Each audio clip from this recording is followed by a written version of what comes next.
दोस्तों नमस्कार, मैं प्रदीप मिश्रा हाजिर हूं आपके अपने चैनल प्रदीप मिश्रा एस्ट्रोलॉजर। आज हम लोग बात करेंगे कि 12th भाव में या द्वादश भाव में शुक्र का फल कैसा होता है। आप भी जानते हैं काल पुरुष की कुंडली के हिसाब से अगर हम देखें तो जहां पे शुक्र बैठेंगे उनका 12वां घर पड़ेगा और 12वीं मीन राशि होती है और मीन राशि में शुक्र उच्च के होते हैं। अब यहाँ पे हम लोग ये जरूर चर्चा करेंगे कि शुक्र देव जो ये 6, 8, 12 होता है, इसको लोग त्रिक भाव कहते हैं, ज्योतिष में इसे त्रिक भाव बोला जाता है। लेकिन आपको एक चीज़ बता दें कि शुक्र जब अपने द्वादश भाव में होते हैं तो उनके रिजल्ट्स अच्छे होते हैं और रिजल्ट्स अच्छे होते हैं। अब यहाँ पे ये देखना है कि कैसे शुक्रदेव के फल रहेंगे। अब हम आपको बता दें कि शुक्रदेव जब द्वादश भाव में होते हैं तो एक चीज़ बताइए, द्वादश भाव जो होता है उसके द्वादश भाव किन चीज़ों को रिप्रेजेंट करता है। द्वादश भाव जो है आपके विदेश यात्रा, आपका व्यय, जीवन में जो खर्चे होते हैं उनका व्यय, जेल यात्रा, सरकार से कोई दंड, इन चीज़ों से को रिप्रेजेंट करता है द्वादश भाव। अब यहाँ पे जब शुक्रदेव होंगे तो एक चीज़ आप मान लीजिए, ऐसे जातकों को ज़िंदगी में एक चीज़ बता रहा हूँ मैं कि ऐसे जातकों को विदेश यात्राएं करते हैं और विदेशों से ऐसे जातकों को लाभ भी प्राप्त होता है, क्योंकि ऐसे जातक थोड़ा शौकीन मिजाज के होते हैं। शौकीन मिजाज के साथ साथ चीज़ों को बहुत ही सिस्टमैटिक रखना कह सकते हैं। कि जैसे एक चीज़ आपको बता दें, ऐसे जातकों को क्या होता है कि अगर इनका देखा जाए व्यवहार, तो व्यवहार कुशल होते हैं और इनका जो मित्र का क्षेत्र होता है, जो इनके मित्र होते हैं, वो इनके मित्र आप समाज में बहुत सारे मित्र उनके पाएंगे और इनके पास मित्रों की कमी नहीं होती। शुक्रदेव जब द्वादश भाव में बैठते हैं तो जातक को थोड़ा सा खर्चीला बनाते हैं। लेकिन ऐसे जातक अगर देखा जाए द्वादश भाव में शुक्रदेव बैठे होते हैं तो ऐसे जातक जिनका शुक्रदेव द्वादश भाव में बैठे होते हैं, ऐसे जातक अपने ऊपर खर्च करते हैं, अपने ऊपर, अपने परिवार के लोगों पे। और अगर कुछ कंडीशंस होती हैं कि जब ये बाहरी व्यक्तियों पे भी पैसा खर्च करते हैं, लेकिन शुक्रदेव यहाँ पे इनको कुछ अच्छे गुण देते हैं कि इनका जो कार्य करने का एक तरीका होता है वो बहुत अच्छा होता है। ऐसे जातक कि अगर इनको जॉब लाइन में देखा जाए तो ऐसे व्यक्ति जो जॉब करते हैं तो बहुत ही एक जॉब करने का, जॉब में जितने उनके जूनियर या सीनियर होते हैं उनसे इनका संबंध अच्छे होते हैं, क्योंकि इनका जो एक व्यक्तित्व होता है थोड़ा सा मिलनसारिता का व्यक्तित्व होता है और मिलनसारिता से ऐसे जातक जो है अपने संबंध अच्छे बनाते हैं।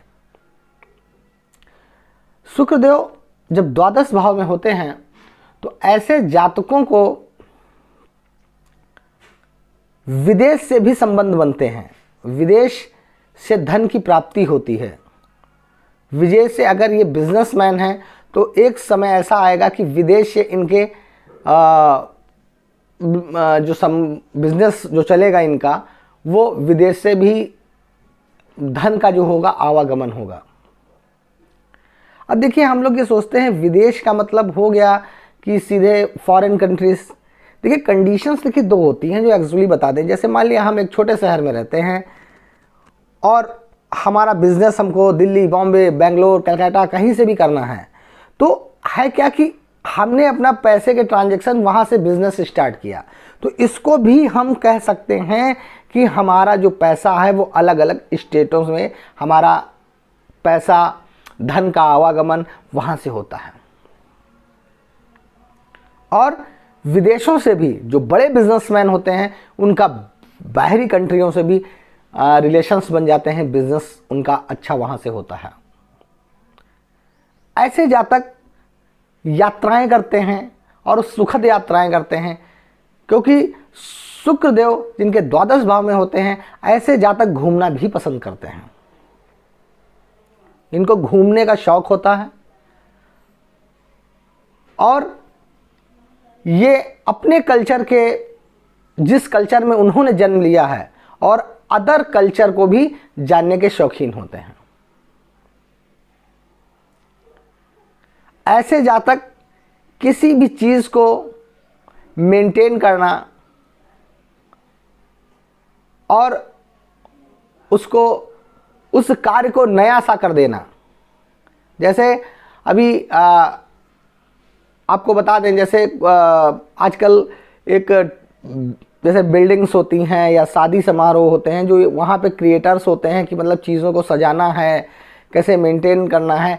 तो जिनके एकादश में शुक्र देव होते हैं, इनको ऐसे क्रिएटर्स में भी देखा गया है कि चीज़ों को मेंटेन करना कैसे, उससे जो भी पब्लिक है, जो समाज है, उसको देखकर कैसे उसको देखकर खुश होगा। चीज़ों को बिल्कुल अपडेट कर देना, जैसे कंप्यूटर्स में हम सॉफ्टवेयर अपडेट्स करते हैं, ठीक उसी तरह किसी जो भी वर्जन पुराना है उसको न्यू वर्जन में कन्वर्ट कैसे करना है, ये जो है इन लोगों के अंदर एक गुण होता है जिनके शुक्रदेव द्वादश भाव में होते हैं। अब यहां से अगर हम देखें कि शुक्रदेव जब द्वादश भाव में बैठते हैं तो शुक्रदेव की एक ही दृष्टि होती है, जिसे हम कहते हैं सप्तम दृष्टि। अब जब यहां से बैठ के वो अपनी सप्तम दृष्टि से छठे भाव को देखते हैं, तो ऐसे जातक, जैसे छठा भाव किस चीज को रिप्रेजेंट करता है? रोग, ऋण, शत्रु, कंपटीशन। तो ऐसे जातकों के शत्रु बहुत रेयर केसों में देखे जाते हैं। ऐसे लोग जातकों के शत्रु नहीं होते। और यहां पे कभी कभी जातकों को अपनी आंख से थोड़ा सा बचना चाहिए, क्योंकि कभी कभी देखा जाता है जिनके द्वादश भाव में शुक्रदेव होते हैं, उनकी आंखों में कभी कभी कुछ प्रॉब्लम्स देखी जाती है, कुछ समस्याएं देखी जाती हैं। तो उनको मैं ये कहना चाहूँगा कि अपनी आंखों का थोड़ा सा खास ध्यान रखना चाहिए ऐसे जातकों को जिनके द्वादश भाव में शुक्रदेव होते हैं। और कंपटीशन करने में भी ऐसे जातक, ये बहुत कॉन्फिडेंशियल कंपटीशन करते हैं। ये मतलब खुल के मार्केट में नहीं आते कि हम तो आपसे कंपटीशन कर रहे हैं, कि ये ऐसा करते हैं कि अगर कोई चीज़ इन्हें बीट करनी है, एग्ज़ाम बीट करना है या कुछ भी करना है, ये चुपचाप तरीके से, साइलेंट वे से ये अपना कार्य करते रहेंगे और उस चीज़ में ये सक्सेस पा जाते हैं, जिनके द्वादश भाव में शुक्रदेव होते हैं। ऐसे जो जातक होते हैं जिनके द्वादश भाव में शुक्र होता है, ये कभी हू हल्ला नहीं करते कि हम ये करने जा रहे हैं, हम ये कर देंगे, हम वो कर देंगे। इनको जो भी करना है वो एक तरीका जो होगा इनका, चुपचाप तरीके से कैसे उनको प्लानिंग अपने कार्य की करनी है, उस तरीके से ये अपने कार्य को प्लान करते हैं और उसमें सक्सेसफुल होते हैं। ऐसे जातक अपने कार्य को एक प्लान्ड वे से देखते हैं। ये रिप्रेजेंट नहीं करते कि इनको हमें आपको बताना है, या अगर ऑफिस है या मतलब कोई बिजनेस है, कि हमको सबको बताना है कि अभी हम ये कार्य करने जा रहे हैं। ये उस कार्य को चुपचाप करते हैं और उसको कार्य कंप्लीट होने के बाद वो सक्सेस पा जाते हैं, और उसका ढिंढोरा नहीं पीटते कि हम सक्सेस हो गए हैं। उस चीज़ को जो है ये कंपटीशन बीट करने में एक्सपर्ट होते हैं। अगर देखा जाए, ये बताना नहीं पसंद करते कि हम ये काम करेंगे। ये जो कार्य इनको मिला है या किसी से कंपीट कर रहे हैं, तो उस कंपटीशन को ये चुपचाप निकाल लेंगे और उसको ज़्यादा मार्केट में फैलाएंगे नहीं। यहाँ पे एक चीज़, शुक्रदेव द्वादश भाव में अगर ऐसे जातक कभी गलत वे में अगर जाते हैं, तो वहाँ पे मैं कहूँगा कि बहुत नुकसान हो जाता है इन लोगों का। गलत वे का मतलब कि अगर गलत संबंध बनाने से, गलत रिलेशंस मेंटेन करने से, गलत नशे की लतों में जाने से, यहाँ पे अगर इस लाइन में अगर कभी यहाँ पे एकादश द्वादश भाव के अगर शुक्रदेव के जातक अगर चले जाते हैं तो यहाँ पे उनको फिर समस्याएं झेलनी पड़ती हैं। और मैं ये कहना चाहूँगा कि ऐसे जातकों को इन चीज़ों से दूर रहना चाहिए।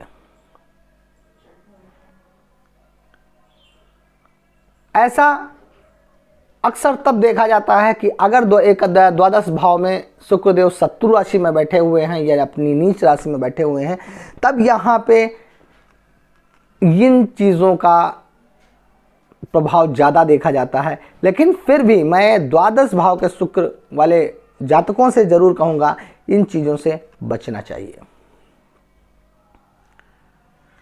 अगर आपको मेरा ये वीडियो पसंद आया हो तो लाइक करिए, शेयर करिए, सब्सक्राइब करना बिल्कुल ना भूलिए।